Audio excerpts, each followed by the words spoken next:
사사기 6장 1절부터 우리 16절 말씀까지 같이 한 목소리로 봉독하도록 하겠습니다. 이스라엘 자손이 또 여호와의 목전에 악을 행하였으므로 여호와께서 7년 동안 그들을 미디안의 손에 넘겨주시니 미디안의 손에 이스라엘을 이긴지라. 이스라엘 자손이 미디안으로 말미암아 산에서 웅덩이와 굴과 산성을 자기들을 위하여 만들었으며 이스라엘이 파종한 때면 미디안과 아말렉과 동방 사람들이 치러 올라와서 진을 치고 가사에 이르도록 토지 소산을 멸하여 이스라엘 가운데에 먹을 것을 남겨두지 아니하며 양이나 소나 나귀도 남기지 아니하니 이는 그들이 그들의 짐승과 장막을 가지고 올라와 메뚜기 떼에 많이 들어오니 그 사람과 낙타가 무수함이라.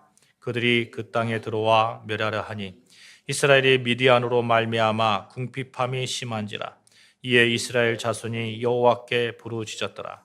이스라엘 자손이 미디안으로 말미암아 여호와께 부르짖었으므로 여호와께서 이스라엘 자손에게 한 선지자를 보내시니 그가 그들에게 이르되 여호와께서 이같이 말씀하시기를 이스라엘의 하나님 내가 너희를 애굽에서 인도하여 내며 너희를 그 종 되었던 집에서 나오게 하며 애굽 사람의 손과 너희를 학대하는 모든 자의 손에서 너희를 건져내고 그들을 너희 앞에서 쫓아내고 그 땅을 너희에게 주었으며 내가 또 너희에게 이르기를 나는 너희의 하나님 여호와이니 너희가 거주하는 아모리 사람의 땅의 신들을 두려워하지 말라 하였으나 너희가 내 목소리를 듣지 아니하였느니라 하셨다 하니라.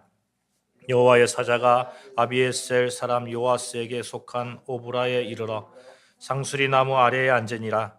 마침 요아스의 아들 기드온이 미디안 사람에게 알리지 아니하려 하여 밀을 포도주 틀에서 타작하더니 여호와의 사자가 기드온에게 나타나 이르되 큰 용사여 여호와께서 너와 함께 계시도다 하매 기드온이 그에게 대답하되 오 나의 주여 여호와께서 우리와 함께 계시면 어찌하여 이 모든 일이 우리에게 일어났나이까. 또 우리 조상들이 일찍이 우리에게 이르기를 여호와께서 우리를 애굽에서 올라오게 하신 것이 아니냐 한 그 모든 이적이 어디 있나이까. 이제 여호와께서 우리를 버리사 미디안의 손에 우리를 넘겨주셨나이다 하니 여호와께서 그를 향하여 이르시되 너는 가서 이 너의 힘으로 이스라엘을 미디안의 손에서 구원하라. 내가 너를 보낸 것이 아니냐 하시니라. 그러나 기드온이 그에게 대답하여 오 주여 내가 무엇으로 이스라엘을 구원하리까 보소서. 나의 집은 므낫세 중에 극히 약하고 나는 내 아버지 집에서 가장 작은 자니이다 하니 여호와께서 그에게 이르시되 내가 반드시 너와 함께 하리니 내가 미디안 사람 치기를 한 사람을 치듯 하리라 하시니라. 아멘. 지난주에 우리가 사사기 4장 5장의 말씀을 가지고 드보라, 바락, 야엘을 살펴보면서 믿으면 하나님의 영광을 보리라 라는 능력의 말씀 안에 우리가 섰었죠.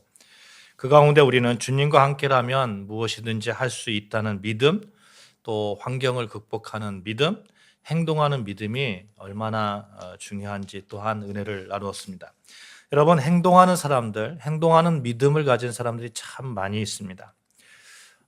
세계에서 우리나라를 볼 때에 부러워하는 것 중에 하나가 있는데 뭐냐면 국민건강보험제도죠. 국민건강보험제도 참 잘 되어 있습니다. 한국의 의료보험제도는 세계 어느 나라와 비교해도 결코 뒤떨어지지 않는 그런 최고의 시스템을 가지고 있습니다. 여러분, 국민건강보험에 대해서 불만 있습니까? 없죠. 누구나 다 혜택을 받고 정말 한국 국민이라면 정말 정부에서 건강만큼은 책임져 준다 하는 그런 그 약속과 같은 그런 것인데 얼마 전에 저희 자녀가 병원에 갈 일이 있었어요. 그때 정말 한국 의료보험제도의 든든함을 실감할 수 있었습니다. 아마 여러분도 동의하실 거예요. 이런 의료제도를 처음 도입한 분이 누군지 아십니까? 바로 장기려 박사입니다. 장기려 박사. 기독교인의 품성의 롤모델이라고 불릴 정도로 존경받는 인물이신데 지금 부산에 고신대학교 있죠. 고신대학교 전신이 부산복음병원, 고신대학교 그 병원이 부산복음병원인데 이 설립을 하신 분이고 또 부산대 의과대학의 2대 총장을 병원장을 의과대학장을 역임하신 그런 분입니다. 이분이 1968년도에 청십자 의료보험조합을 설립했어요. 이 청십자 의료보험조합이 대한민국 현재의 의료보험 제도를 탄생시킨 그 씨앗이 된다는 거죠. 정부에서 의료수가를 책정할 때에 이 청십자 의료보험조합의 그런 그 제도를 참고해가지고 이렇게 했다는 그런 견해도 있습니다. 이분이 대단한 게 있어요. 여러분 평생 의사들 여러분 어때요? 의사들 잘 사시잖아요. 대개 보면 잘 사십니다. 그런데 이분은 평생 자신의 집 한 채조차 소유하지 않았다고 그래요. 가난한 환자들을 위해서 모든 재산을 사용했다고 하고 자신은 평생 검소한 삶을 살면서 환자들에게는 최고의 서비스를 베풀려고 그렇게 노력했던 분입니다. 이런 신앙을 가지고 있으니까 이런 분이니까 사람들이 뭐라고 했냐면 작은 예수다. 작은 예수다. 한국의 슈바이처다. 이런 얘기를 했죠. 장기려 박사님은 하나님이 주신 재능으로 행동하는 하나님의 사랑을 세상에 보여주신 분이죠. 여러분 이런 분 같은 삶을 살고 싶지 않습니까? 행동하는 삶, 행동하는 믿음을 가지고 예수 그리스도의 제자로서 예수 그리스도를 세상에 나타내는 그런 행동하는 믿음의 사람으로 우리가 살기를 원하는 것이죠. 정말 그는 척박한 시대에 살면서 그 척박함에 이 척박한 밭이 있다면 거기에 돌들을 이렇게 다 걷어내고 그 잡초를 다 걷어내고 옥토로 만든 분입니다. 그것이 가능할 수 있었던 것은 딱 하나예요. 예수 그리스도가 그분의 마음의 중심에 있었기 때문에 그렇습니다. 하나님의 능력의 손에 붙들린 바 되었기 때문에 그렇습니다. 여러분 우리는 예수 그리스도를 믿는 그 믿음으로 하나님의 능력 안에 우리는 서 있어야 됩니다. 그래야 척박한 땅도 옥토로 바꾸는 그 현장에 여러분과 제가 설 수 있는 거예요. 가능성이 무한합니다. 하나님이 함께 하시면 가능성이 무한합니다. 우리 같이 이렇게 따라해 볼까요? 하나님이 함께 하시면 가능성이 무한합니다. 하나님이 우리를 인정하시면 되는 거예요. 우리를 인정하시고 하나님께서 함께 하시면 여러분과 저에게 어쩌면 너는 큰 용사야, 큰 사람이야 라고 말하면서 우리에게 그 일들을 맡겨주실 수 있다니까요. 그래서 우리가 이런 생각이 우리에게 우리 생각을 지배해야 되는 거예요. 하나님이 인정하시면 크게 쓰임받는다. 하나님이 나를 인정하시면 나는 쓰임받을 수 있다. 내 환경이 어떻든 내 조건이 어떻든 내 재능이 어떻든 그 상관할 것이 아니라 하나님이 나를 인정하시면 된다. 나는 하나님께 인정받는 사람이 되어야 되겠지? 이런 생각을 갖는 것이죠. 오늘 본문은 한 사람의 가능성을 보신 하나님과 처음에는 자기의 가능성을 보지 못했지만 하나님의 능력으로 새롭게 태어나 민족을 구한 한 사람, 기드온의 이야기죠. 이스라엘 동쪽에 미디안이라는 유목 민족이 살고 있었어요. 근데 매년 농사철이 되면 이스라엘 백성들이 정성껏 파종해 놓은 그 곡식들을 와가지고 다 그냥 쓸어가는 거예요. 가축과 여자와 어린아이까지 다 끌고 갑니다. 손바닥만한 땅을 개간해서 밀이나 보리 씨앗을 뿌리면 미디안 원수들이 언제 알고 찾아와가지고 그냥 쑥대밭을 만들어 버리는 거예요. 어느 집에서 양이나 염소를 키우고 있다는 얘기가 들리면 또 와가지고 뺏어가는 거예요. 그러니까 이스라엘 백성들이 얼마나 초조하고 불안했겠어요. 하루라도 편히 지날 날이 없습니다. 그 기간이 무려 7년 동안이라고 하는데 두더지 같은 생활을 한 거예요. 두더지 같은. 하루하루가 불안한 삶의 연속이었습니다. 당시 미디안의 모습이 어떤 모습이었는지 오늘 본문 5절에 이렇게 설명하고 있어요. 이는 그들이 그 짐승과 장막을 가지고 올라와서 메뚜기 떼같이 들어오니 그 사람과 약대가 무수함이라. 메뚜기 떼 여러분 보셨어요? 막 메뚜기 떼처럼 그냥 우르르 몰려오는 거예요. 우르르 몰려와가지고 다 뺏어가는 거예요. 영화를 한번 상상을 해보자고요. 대장격인 사람이 낙타등에 앉아서 진두지휘를 하고 있는 거예요. 진격 명령을 내립니다. 그러면 낙타떼가 엄청난 모래바람을 막 몰고 오면서 이스라엘 말을 습격하는 거예요.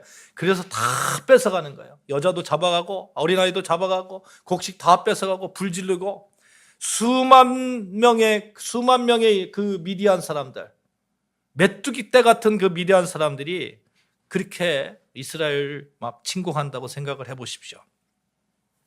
얼마나 이스라엘 사람들이 이렇게 초조한 삶을 살았을까 하는 것이죠. 여러분, 왜 이와 같은 일들이 벌어졌나 하는 거예요. 오늘 본문 6장 1절을 다시 한번 보시겠습니다. 6장 1절 같이 봉독합니다. 시작. 이스라엘 자손이 또 여호와의 목전에 악을 행하였으므로 여호와께서 7년 동안 그들을 미디안의 손에 붙이시니. 이스라엘 백성이 뭐 했다고요? 또 악을 행했다, 이렇게 말합니다. 이제 사사기에서 이 정도 말투, 이 정도 상투적인 문구로 보이죠. 그만큼 우리가 사사기에 이스라엘 백성들이 하나님께서 행했던 그 패턴에 대해서 우리가 익숙해져 있는 거예요. 그러니까 뭐냐면 패턴이 이런 거죠. 악을 행하고 괴로움을 당하고 고통을 당하니까 또 하나님께 부르짖고 하나님께서 다시 구해주면 좀 살만하면 다시 악을 행하고, 그러면 또 고난 가운데 하나님께 놓으시고, 또 그 가운데서 하나님 죽겠습니다, 하나님 다시 찾으면 하나님께서 다시 또 구해주고, 이런 패턴들이죠. 그런데 오늘 본문에 보니까 상투적인 말투 다음에 오늘 본문 2절에 보시면 지금까지 보지 못했던 한 설명이 기록되어 있어요. 이스라엘 자손이 미디안으로 인하여 산에서 구멍과 굴과 산성을 자기를 위하여 만들었으며, 새끼 쥐들 있잖아요. 생쥐들 보면 막 고양이 보면 쏙 들어가잖아요. 어디로 들어갑니까? 쥐구멍으로 들어가잖아요. 이 미디안의 그런 위협으로부터 이스라엘 백성들이 막 쥐구멍 찾듯이 그렇게 속속 들어가는 거예요. 얼마나 나약한 하나님의 백성으로서 얼마나 나약한 그런 삶을 살고 있습니까? 여러분, 너무나 초라한 모습이잖아요. 그 초라한 모습이 오늘 본문의 모습입니다. 추수 때가 되면 거둔 곡식을 다 빼앗아 가더니 이제 3절에 아예 파종도 못하도록 파종을 해놓고 나면 싹이 파릇파릇 올라올 때에 짐승떼를 몰고 와가지고 그것을 싹 뜯어먹는 거예요. 이 미디안 족속들이 왜 이렇게까지 할까요? 이스라엘 백성들이 가나안 땅에 사라지라는 것이죠. 지구를 떠나라는 거예요. 여러분, 우리가 생각하기에 마귀가 적당히 우리를 공격할 것 같잖아요. 적당히. 근데 공격하다가 우리가 죽을 것 같으면 멈출 것 같잖아요. 조금만 살려주겠지 할 것 같잖아요. 그렇지 않더라고요. 그렇지 않아요. 그냥 끝까지 공격하는 거예요. 엎친 데 겹친다, 이런 표현이 있잖아요. 그냥 끝까지 공격해요. 마귀는 우리가 저들을 무서워하고 두려워하고 도망가면 끝까지 쫓아와가지고 계속 공격합니다. 막다른 골목으로 우리를 몰아 죽을 때까지 공격하는 거예요.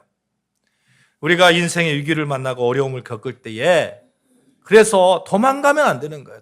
마귀로부터 도망가면 안 돼요. 여러분, 마귀로부터 도망가는 게 아니라 하나님께 찾아가는 거예요. 예수 그리스도를 붙드는 거예요. 그런 신앙의 삶을 사시기를 주님의 이름으로 축복합니다. 아멘. 방법이 없어요. 방법이. 믿음과 성령의 능력을 우리가 발휘하지 못하면 우리를 아예 이 땅에서 몰아내겠다 하는 것이 이 마귀의 그런 생각인 것이죠. 한국 기독교회가 좀 위축이 되었죠. 여러분, 옛날에는 한 30% 정도 기독인이라고 그랬는데 지금 한 20% 이 정도 될 거예요. 한국 기독교가 몇 번의 계기를 통해서 많이 위축되었습니다. 제가 생각하기로는 요 근래에 갑자기 그렇게 되었는데, 제가 기억하기로 첫 번째 김선일 사건이에요. 김선일 사건. 여러분 기억하시죠? 2004년도에 이라크 무장단체에 의해서 김선일이 참수된 그런 사건이에요. 선교하러 갔는데 참수되었어요. 그때 당시 사회적 분위기가 뭐라고 얘기했습니까? 왜 굳이 선교하겠다고, 왜 굳이 그 어려운 그곳에 가가지고 나라 망신시키고 나라 고생시키고 이러느냐고.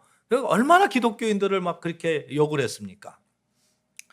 두 번째 생각나는 게 뭐냐면 세월호 사건이에요. 세월호 사건. 세월호 때 얼마나 많은 이들이 희생당했습니까? 그런데 그 세월호의 주인이 누구예요? 구원파 이단이잖아요. 그러니까 사람들이 생각하기에는 기독교는 장사하는 집단인가? 뭐 돈 버는 사람들이, 예수님 안 믿는 사람들이 뭐 구원파든 뭐 아니면 정통파든 무슨 상관이 있어요? 다 예수님 믿는다고 생각하는 거잖아요. 다 기독교라고 생각합니다. 그러니 기독교는 종교를 가장해서 장사하는 곳이라고, 책임도 못 지는 비합리적인 집단이라고 그렇게 생각을 한 것이죠. 그리고 결정타가 뭐냐? 코로나 때입니다. 코로나 때. 신천지가 코로나를 전파했다는 거예요.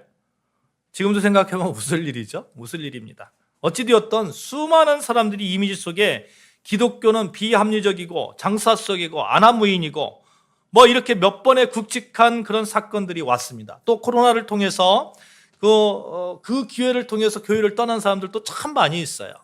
위축되어 버렸어요. 그러면 이제 사단은 괜찮다 하고 가만히 있을까요? 여러분 가만히 있습니까? 교회를 어떻게 해서든지 무너뜨리려고 사단의 전략은 끝까지 괴롭히는 거예요. 어떻게 해서든지 예수 그리스도와 우리를 떨어뜨리려 합니다. 사랑하는 여러분, 우리가 세상 속에서 그리스도인으로 바로 서지 못하면 도리어 세상이 우리를 변질시키려고 온갖 것들이 다 교회를 짓밟습니다. 하나님을 떠나 있으면 사단이 가까이 있는 거예요. 사단이 괴롭힙니다. 하나님께서 이스라엘을 이곳저곳 이산 저산으로 쫓겨다니라고 가나안 땅에 보냈습니까? 산도 정복하고 들도 정복하고 그러라고 보냈잖아요. 그런데 이스라엘 백성들이 하나님을 떠나니까 이제 굴을 파고 들어가야 되는 생쥐와 같은 그런 이스라엘 백성이 된 것이죠. 사랑하는 여러분, 하나님의 백성, 주님의 교회가 권세와 능력을 잃어버리면 이 꼴이 된다는 것을 분명하게 보여주고 있습니다. 세상을 복음의 능력으로 감동시키지 못하면 저들은 우리를 격려하고 위로하는 것이 아니라 아예 싹 지구에서 그냥 멸하려고 그렇게 하는 것이죠. 그 현장에 어쩌면 이 시대를 살고 있는 여러분과 저 한국 교회도 같이 있다는 그런 위기감을 느낍니다. 그러면 이 엄청난 위기 속에서 이스라엘은 이 문제를 어떻게 돌파했느냐 하는 거예요.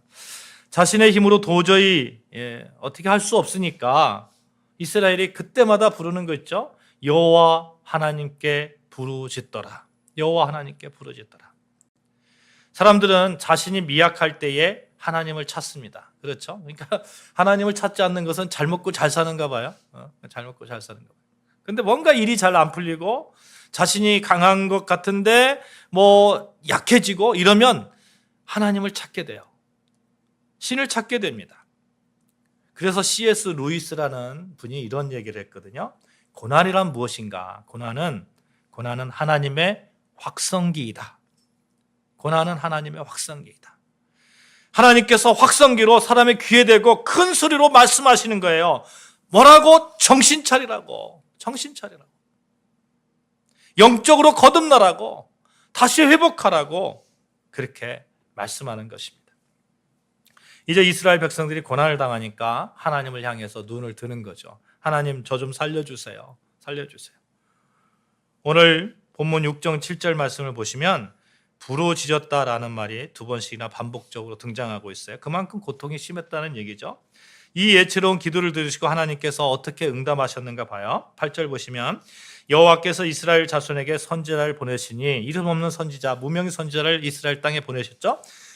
그리고 이 선지자가 이스라엘 백성들에게 이렇게 얘기하는 거예요. 애굽에서 너희를 건져내면서 얼마나 엄청난 기적으로 하나님께서 하셨냐. 그런데 너희를 다 잃어버렸지 않느냐. 수많은 적들을 하나님께서 이렇게 물리쳐 주셨는데 너희를 다 잊어버렸다. 그런데 너희들은 하나님의 말씀을 기억하지 못한다. 하나님을 버렸다. 약속의 땅에 와서 약속을 잊어버렸으니 하나님의 약속을 너희들이 먹고 살 수 없게 된 것이 아니냐. 이렇게 책망하죠. 여러분, 책망의 내용이 무엇입니까? 이스라엘 백성들에게 너희들 왜 국방비 증액하지 않았어? 너희들 왜 열심히 일하지 않았어? 왜 그렇게 나라를 위해서 그렇게 막 군대를 조직하고 그런 일을 하지 않았어? 이런 거 책망한 게 아니에요. 너희들이 왜 여호와 하나님을 떠났느냐? 지금까지 하나님께서 너희를 지켜주시고 인도하여 주신 하나님, 그 하나님을 기억하면서 하나님을 붙들어야 되는데 왜 하나님이 하지 말라는 일들을 그렇게 하고 다녔냐 하는 것이죠. 그렇게 나무라십니다.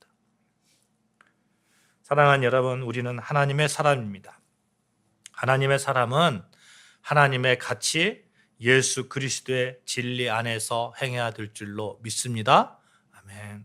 그것을 놓치면, 엉뚱한 것을 잡으면 다시 하나님의 그런 그 가치를 잡을 때까지 고난 가운데 있는 거예요. 힘든 거예요. 심적으로도 힘들고, 또 어떤 때는 하나님께서 여러 가지 그 고난 가운데 있게 하시고, 잘 되는 것 같은데 안 되고. 이토록 이스라엘 백성들에게 말씀을 선포한 다음에 11절에 보시면 여호와의 사자가 기드온을 찾아옵니다. 여호와의 사자가 기드온을 찾아왔을 때 기드온은 포도들 속에서 밀을 타작하고 있었어요. 여러분, 밀 타작은 보통 어디서 합니까? 보리 타작 어디서 해요? 저는 시골에서 살아서 잘 압니다. 보리 타작 어디서 해요? 마당에서 하죠. 마당에서. 마당이나 뭐 논이나 밭이나 뭐 이런 데서 하잖아요. 넓은 들에서. 그런데 이 기드온이 어디서 지금 밀 타작을 하고 있어요? 포도주 틀에 들어가 가지고 포도주를 만드는 그 틀에 들어가 가지고 아무도 못 보게. 여러분, 이유는 무엇입니까? 두렵기 때문에 그런 거죠. 보리는 그 마당에서 타작하면 혹시 미디안 백성들이 보리 타작할 때 미디안 그 족속들이 알고 막 쫓아와서 다 뺏어갈까 봐 포도주 틀에 들어가 가지고 그냥 숨어서 조금 타작하고 있는 거예요. 이게 당시의 이스라엘 모습입니다. 그런데 여러분, 한국 기독교의 모습 보이지 않습니까? 여러분과 저의 모습 보이지 않습니까? 요즘 기독교인이라는 사실을 굳이 밝히려고 하지 않습니다. 그렇죠? 행동에 제약이 있고 사회적 시선도 두렵고, 한국의 기독교인들이 정말 지금 20% 정도 된다고 그랬죠? 그러면 나머지 80%는 뭡니까?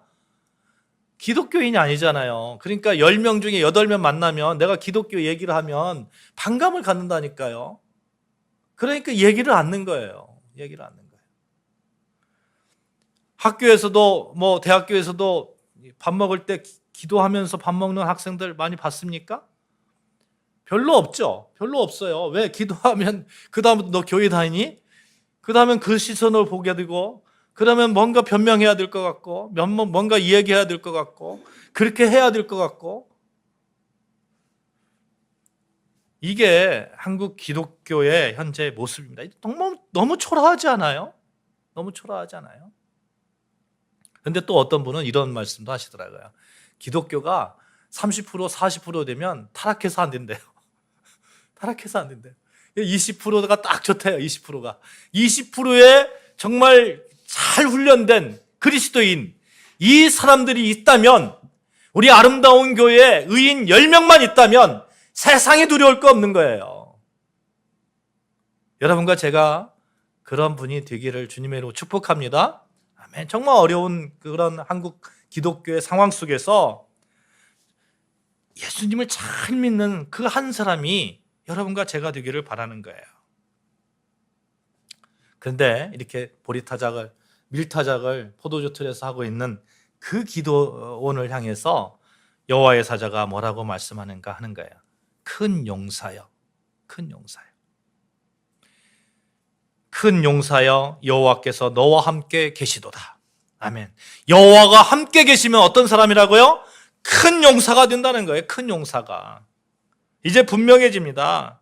큰 용사라는 말이 비꼬는 말이 아니라는 거예요. 여호와께서 함께 계시니 비록 포도주 틀에서 들어가서 밀타작하는 그런 겁 많은 기도원이라 할지라도 큰 용사로 사용되어질 수 있다는 겁니다.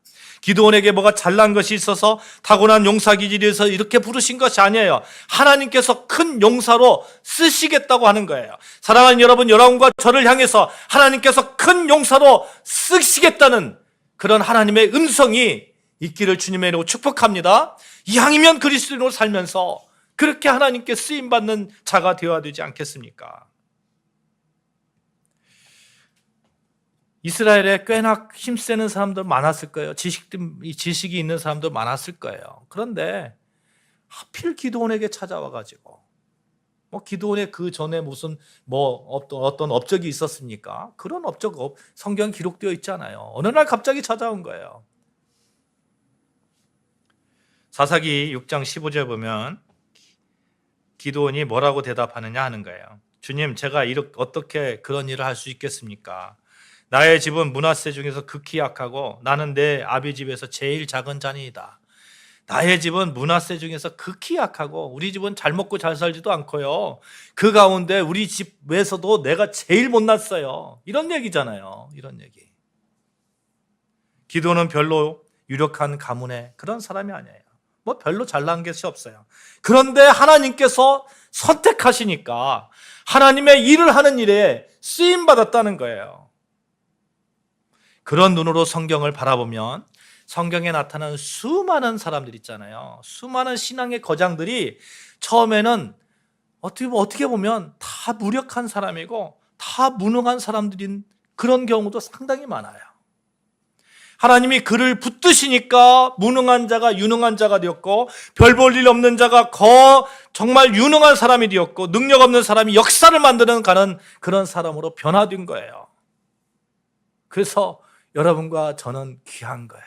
하나님이 언제 쓸지 모르니까. 아멘. 아멘. 하나님은 여러분과 저의 가능성을 보실 줄 압니다. 현재의 상태만을 보는 것이 아니라 미래를 보십니다. 사람들은 외모로 판단하지만 하나님은 그렇지 않아요. 베드로 있잖아요. 베드로를 보시면 예수님께서 요한복음 1장 42절에 내가 요한의 아들 시몬이니 장차 게바라하리라 이렇게 말씀하거든요. 그러니까 시몬은 갈대라는 뜻이에요. 갈대. 게바라는 뜻은 뭐예요? 반석이라는 얘기예요. 완전히 갈대에서 반석으로 확 바뀌어지는 거예요. 주님과 동행하면, 주님께서 인정하시면, 주님께서 함께 하시면.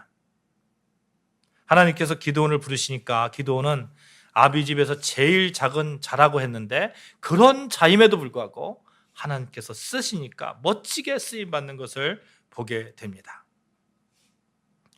하나님께서 그렇게 약속하시죠. 내가 너와 함께 하리라. 내가 너와 함께 하리라. 내가 너와 함께 하니까 너는 큰 용사로 사용되어질 수 있는 거야. 이 말씀 것이죠. 사랑하는 여러분, 하나님의 능력을 나타내기 위해서 모든 사람들 가운데 가장 약하고 부족한 나를 선택했다는 것, 기드온을 선택했다는 것을 우리가 늘 기억해야 돼요. 그래서 우리는 포기하면 안 돼요. 포기하면. 끝까지 가는 거예요. 끝까지. 언제 하나님이 사용할지 모른다니까요. 하나님이 언제 여러분을 들어서 사용할지 모른다니까요.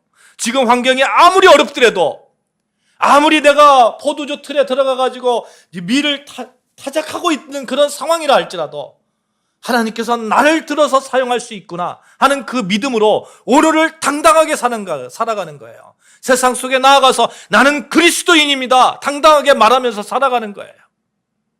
그렇게 살아가시를 주님으로 축복합니다. 어디를 가든지 나는 그리스도인이라고 얘기해야 되는 거예요.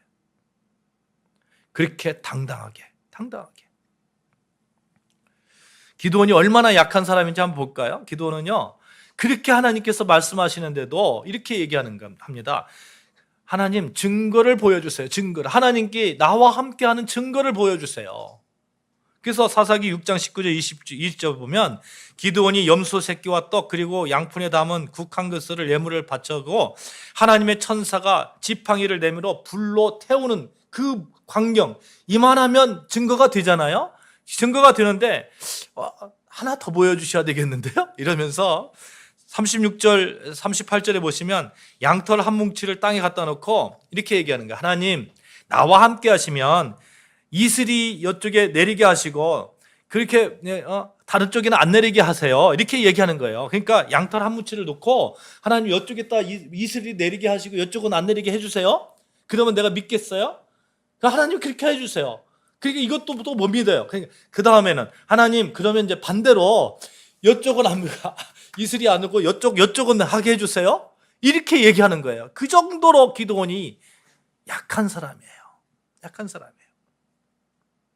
그런데 하나님이 인정하시니까 기도는 어떻게 쓰시는지 한번 보십시오. 사사기 7장 이후로 넘어가시면 기도의 전쟁을 벌이는 그런 일들이 보여지거든요. 기도니 하나님의 증포에 힘입어 가지고 군사를 소집합니다. 그러니까 한 3만 2천 명이 지원을 합니다. 근데 3만 2천 명 다 할 수 없잖아요. 그러니까 이제 기도원이 이렇게 얘기하는 거예요. 여기서 군중 심리로 온 사람들 다 나가. 두려워하는 사람 다 나가. 그러니까 2만 명이 나갔어요. 2만 명이. 그래서 1,000명을 놓고 훈련을 시킵니다. 훈련을 막 시킨 다음에 물가로 데리고 가는 거예요. 물가로 데려가 가지고 물을 어떻게 먹는가 보는 거예요. 여러분, 지금 적들이 있어요. 막 주변에 있어요. 적들이 있어요. 그럼 아무리 지금 내가 물을 먹고 싶어도 가가지고 막 허겁지겁 막 먹어야 되겠어요? 아니면 주위를 살피면서 이렇게 먹어야 되겠어요? 주위를 살피면서 먹어야 되잖아요. 그죠? 그러니까 땅바닥에 철푸덕 무릎을 꿇고 막 헐레벌떡 먹는 물을 마시는 그런 사람들 다 제하니까 주위를 살피면서 두 손으로 떠서 조심조심 먹는 사람을 보니까 300명이 남는 거예요. 300명. 이 300명을 가지고 하나님께서 미디안을 쳐라고 하신 거예요. 300명이 메뚜기 떼 같은 미디안 족속을 어떻게 칠 수 있습니까? 하나님이 하시니까 하는 거예요. 하나님이 도와주시니까. 기드온이 하나님께서 말씀하신 대로 적군의 동태를 이렇게 살피러 싹 갔어요. 갔는데 적군들이 너무 많은 거예요. 너무 막 메뚜기 떼처럼 많은 거예요. 근데 한 군인이 이렇게 얘기하는 것을 자세히 들어보니까 이렇게 얘기합니다. 여기에 내가 꿈을 꾸는데 보리떡 한 덩어리가 우리 미디안 진으로 굴러 들어와가지고 장막을 전체 무너뜨리고 말했어. 그러니까 옆에 있는 병사가 그 말을 듣고 이건 이스라엘 사람 요아스 아들 기드온의 칼날인데 하나님이 미디안과 우리 모든 군대를 그의 손에 붙이신 거야. 그런 꿈일 거야. 막 이렇게 얘기하는 거예요. 그러니까 그 기드온이 그 얘기를 싹 들으니까 어떨까요?